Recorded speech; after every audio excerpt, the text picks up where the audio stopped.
시사발전소 한지입니다. 자, 정호영 보건복지부 장관 후보자의 자녀와 관련된 논란, 아시다시피 상당히 뜨겁습니다. 소위 이제 아빠 찬스라고 하는 부모의 덕을 봐서 이 불공정한 방법으로 혜택을 받은 자녀들에 대한 논란이죠. 자녀들이 이제 경북대에 편입학하는 그 과정에서 이 경북대 병원에서 봉사활동을 했고, 또 이를 편입학 시 자료를 제출을 하지 않았습니까? 그리고 그 밖에 뭐 학술지 게재 논문 등을 등재를 했는데 이 또한 문제가 또 제기가 되고 있고요. 그리고 편입학의 주요한 평가 요소던 이 심사위원들의 주관적 평가까지도 모두 논란의 대상 위에 지금 올라 있는 상태입니다. 자, 그 내용을 좀 하나씩 체크를 해보는 것으로 하죠. 자, 일단 먼저 첫 번째, 두 자녀의 의대 학사 편입 과정이 과연 공정한 심사를 거쳤을까? 이에 대한 좀 의문점이 있습니다. 자, 의대 학사 편입이라고 하는 게 이제 의학 전문 대학원을 폐지를 하고 의대를 이제 전환함에 따라서 의전원을 준비하던 학부 졸업생들을 위해서 2017년부터 2020년까지 한 4년간을 한시적으로 이제 운영을 했던 그러한 제도라고 해요. 그러니까 애초에 학부 졸업생들을 대상으로 하기 때문에 일반적인 의대 편입이라든가 정시의대 입학보다도 더 어렵다라고 하죠. 이런 어려운 여건 속에서도 이 공정한 어떤 선발 과정을 거쳐가지고 편입을 한 것이라고 한다면 전혀 문제가 될 것은 없을 겁니다. 그렇다고 이야기를 할 수 있겠지만 애초에 그 절차상 공정성을 의심하게 할 만한 조건들이 이제 계속해서 드러나고 있는 거죠. 자, 먼저 경북대 편입 그 심사에 고려되는 총점이 몇 점인지 그걸 확인해 보니까 800점이에요. 근데 이 800점을 또 이렇게 디테일하게 나눠보니까 면접고사가 100점이고요. 그리고 구술평가가 200점, 서류 전형이 200점, 그리고 이제 나머지 300점인 거죠. 결국에는 이 800점 중에서 지금 차지하는 비율들을 말씀드렸던 포인트는 뭐냐면 구술평가 200, 서류 전형 200, 그리고 면접고사 100. 즉 시험보다는 심사위원 면접과 구술평가와 같은 주관적인 평가가 선발 요소에 굉장히 많은 요소로 이제 작용을 했다는 점만 두고 보더라도 이 점수 비중만 두고 봐도 상당히 많은 어떤 요소로 작용한 것을 알 수가 있는 거죠. 그렇기 때문에 당시 심사위원들이 어떤 평가를 하는지가 결정적으로 합격 여부를 나눌 수가 있었던 겁니다. 그런데 중요한 건 하필 두 자녀의 아버지가 경북대 병원장, 그 당시 이제 부원장으로 있던 진료처장의 위치에 있었다라는 점이고요. 그리고 그 이후에는 병원장까지 했기 때문에 정호영 보건복지부 장관 후보자의 그 위치가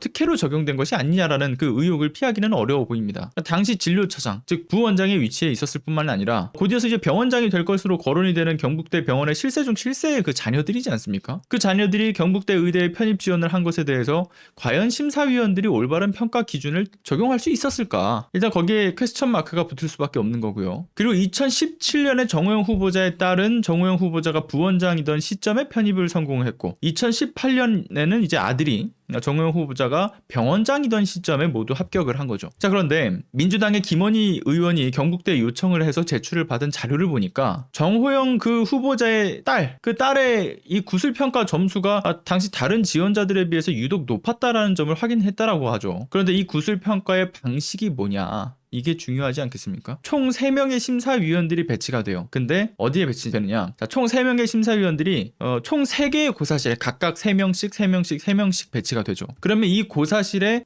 총 3곳에 각각 들어가서 평가를 받고 이제 점수를 받는 거예요. 그런데 정호영 후보자의 딸은 첫 번째 고사실에서는 60점 만점에서 53점을 받았고요. 그리고 두 번째 고사실에서 이제 51점을 받고 마지막 세 번째 고사실에서 60점 만점에서 몇 점을 받았느냐? 바로 만점을 받았다라고 하는 거예요. 문제는 다른 이 지원자들이 있었을 거 아니겠습니까? 그 딸 말고도 그 다른 지원자들하고 점수표를 비교를 해서 확인해 보게 되면 구술평가에서 만점을 받은 인물이 없다라는 점도 문제가 제기되고 있죠. 그런데 단순히 만점자가 또 없다, 뭐 이것만이 아니라요, 정호영 후보자의 딸만 다른 학생들과 비교를 했을 때 유독 편차가 큰 상당히 높은 점수를 받았다라는 거예요. 그리고 그러면 딸을 제외하고 다른 이제 지원자들 대상으로 해서 또 비교를 해보게 되면 그 외 나머지 이 심사를 받던 학생들끼리의 점수 편차는 또 크지 않았다라고 하는 것이고요. 이 점에서 공정한 평가가 이루어진 것이 맞는가, 그러니까 면밀하게 검토를 할 필요성이 제기될 수밖에 없는 아주 이상한 점이 포착이 되는 거죠. 다음 두 번째 문제는 경북대 의대 편입 심사 점수의 주요한 판단 기준이 된 서류 중에는 봉사활동 실적도 포함이 되어 있죠. 자, 학사 편입 과정에서 이 제출된 이 봉사활동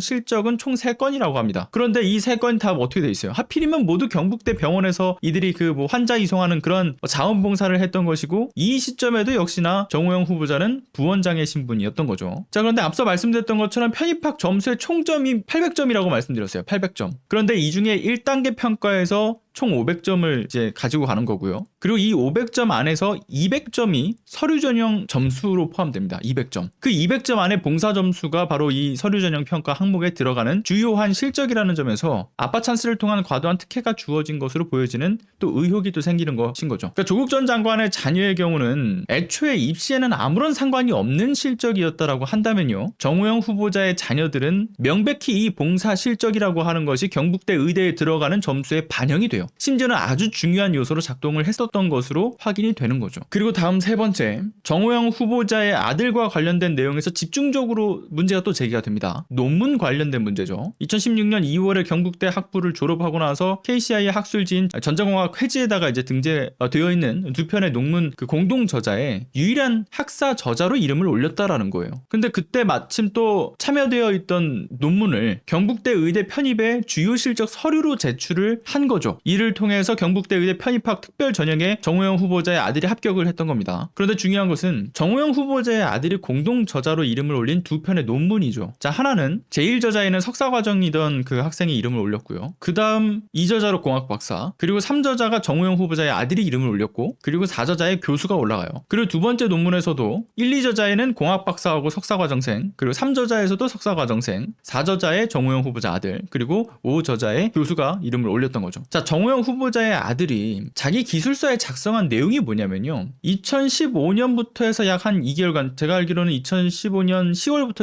12월까지일 겁니다. 그렇게 2개월 동안 학생 연구원으로 주 한 40시간 정도를 참여했던 경력도 함께 기술을 해서 넣어요. 근데 그걸 넣으면서 이런 이야기를 하는 거죠. 해당 센터에서 연구 경험을 쌓을 때 당시에 그 2개월간 쌓을 때 선배들이 정말 놀랄만한 아이디어를 제안하기도 했다. 자신이 직접 최신 논문도 직접적으로 번역을 하면서 단순히 뭐 연구원 소속의 심부름꾼이 아니었고 한 사람의 연구원으로서 대우를 받으면서 연구에 참여를 했다라는 이야기를 하죠. 그렇게 기술을 합니다. 그렇게 해서 두 편의 논문에 연구자로서 이름을 올리게 된 것이다. 그런데 이 정호영 후보자의 아들이 기술을 한 것과는 다르게요. 이와 관련해서 논문에 실제로 참여했던 관계자가 이야기하는 주장은 이래요. 논문에서 가장 중요하다고 하는 것이 이제 아이디어인데 그 아이디어는 내 머릿속에서 나왔던 아이디어였다. 라고 이야기를 하죠. 정호영 후보자의 아들 정모 씨가 냈던 아이디어들, 정호영 후보자의 아들이 낸 아이디어는 논문에 반영된 기억이 전혀 없다. 이런 이야기를 덧붙였고요. 그러니까 논문 작성에 있어서 번역과 같은 역할을 정 씨가 했던 것은 맞는데 아이디어 제공은 전혀 다른 이야기라는 겁니다. 자, 편입 심사에 있어서 주요한 점수 실적이 될 자기 기술서의 그 내용이 부풀려진 것을 확인할 수 있는 대목인 거죠. 그래서 이 문제도 함께 면밀히 또 확인을 해봐야 될 사안입니다. 자, 아무튼 전자공학과 학생이 무려 학사 편입으로 의대로 들어갔는데 의대를 편입하고자 냈던 자신의 실적 논문은 다름 아닌 의료 관련된 이야기가 아니라 전자공학 논문이었죠. 심지어 문제는 논문의 아이디어도 본인의 아이디어가 아니었다라는 것이 또 확인이 되는 것이고, 그러나 본인이 기술서에 작성했던 것은 본인의 아이디어였다라고 하는 문제가 드러나는 거죠. 게다가 아들의 경우에는요, 그 전까지만 해도 경북대 의대에 없었던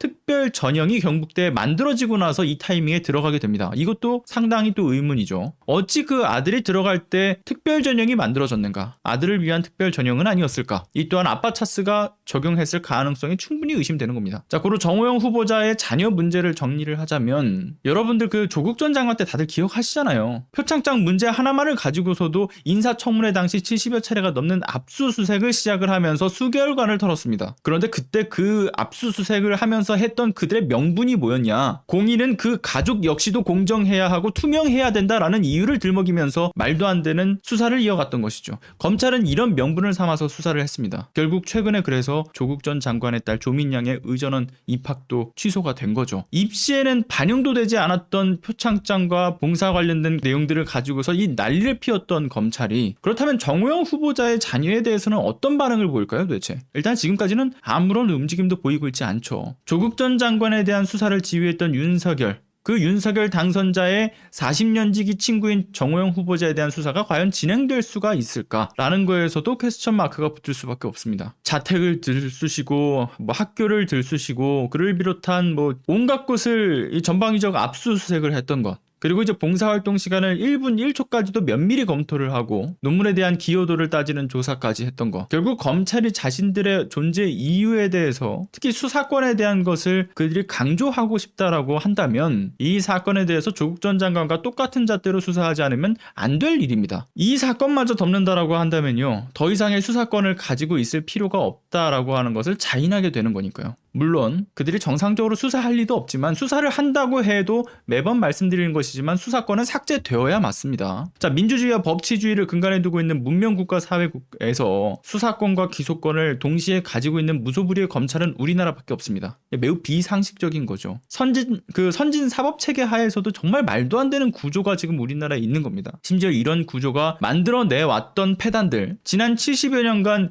인권을 보호해야 할 검찰 기관이 되려 2차, 3차 가해자의 입장에서 수많은 억울한 사건들을 만들어내왔으니까요. 수사권은 결국은 그렇기 때문에 상식적인 선에서도 삭제가 되는 것이 맞고 법체계 하에서도 삭제되어야 하는 것이 맞습니다. 아무튼 자, 확실히 이 검찰에 대한 수사권은 삭제하는 거에 대해서 유예기간을 두지 않고 민주당에서 빠르게 이것을 법안으로 통과시키기를 촉구하고요. 박병석 의장은 정신 차리고 순방을 나가지 않고 본인의 책무를 다하길 바라는 것도 말씀을 좀 드려야 될 것 같습니다. 자, 아무튼 정호영 후보자에 대한 수사는 지금 결국 검찰지검장 회의에서나 한동훈 법무부 장관 후보자가 이야기하는 것처럼 검찰의 수사의 중립성과 공정성에 대해 아무런 문제가 없다라고 말한 만큼 조국 전 장관과 최소한 동일한 정도의 압수수색과 같은 수사가 진행되어야 한다라고 볼 수가 있는데, 그러나 전 여기서 덧붙이고 싶어요. 자, 애초에 지금 언론들이 뭐 그런 얘기를 해요. 조국 전 장관의 시즌2다 뭐 이런 얘기를 하고 있는 보도를 이어가고 있죠. 근데 애초에 정호영 후보자의 사건과 조국 전 장관의 일가족에 대한 수사는 같은 선상에 둘 만한 비교 대상조차 되지 못합니다. 검찰의 수사의 명분과 기소 명분, 그리고 법원에서의 그 법리 해석의 판단까지도요, 그 해석이 과도하게 부풀려졌고 이해할 수 없는 것 허점투성이인 것이 바로 조국 전 장관에 대한 수사였고요. 지금 제기되고 있는 정호영 후보자에 대한 논란은 이러한 말도 안 되는 법리 해석과 수사와 기소가 이뤄진 조국 전 장관 사건을 비교한다면, 굳이 그걸 또 대입해서 비교를 한다면 조국 전 장관이 70여 곳을 압수수색을 당했다. 그럼 적어도 정호영 후보자에 대해서는 200곳 이상은 수사를 해야 될 정도로 의혹을 품고 있기 때문에 상식적이라고 한다라고 하면 최소한 조국 전 장관 때만큼이 아니라 최소한 그보다 3배에서 5배 이상의 수사의 총력을 기울여야 맞는 중대한 범죄라고 평가를 할 수 있겠죠. 다시 말씀드리지만 조국 전 장관 때를 기준점으로 한다라고 하면요, 비교 대상도 안 될 정도의 이야기입니다, 사실상. 자, 아무튼 정호영 후보자의 문제 계속해서 쏟아져 나오고 있는데, 자녀 특혜 의혹 문제도 문제지만 정호영 이 후보자의 문제는 사실 자녀 논란만이 아니죠. 자, 이만 물러가 보겠습니다.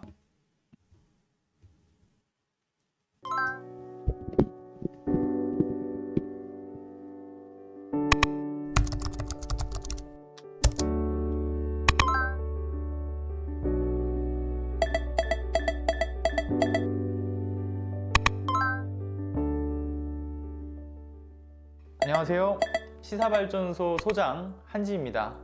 시사발전소는 진실을 찾는 민주언론으로서의 역할을 다하기 위해서 다양한 방법으로 활동을 이어나가고 있습니다.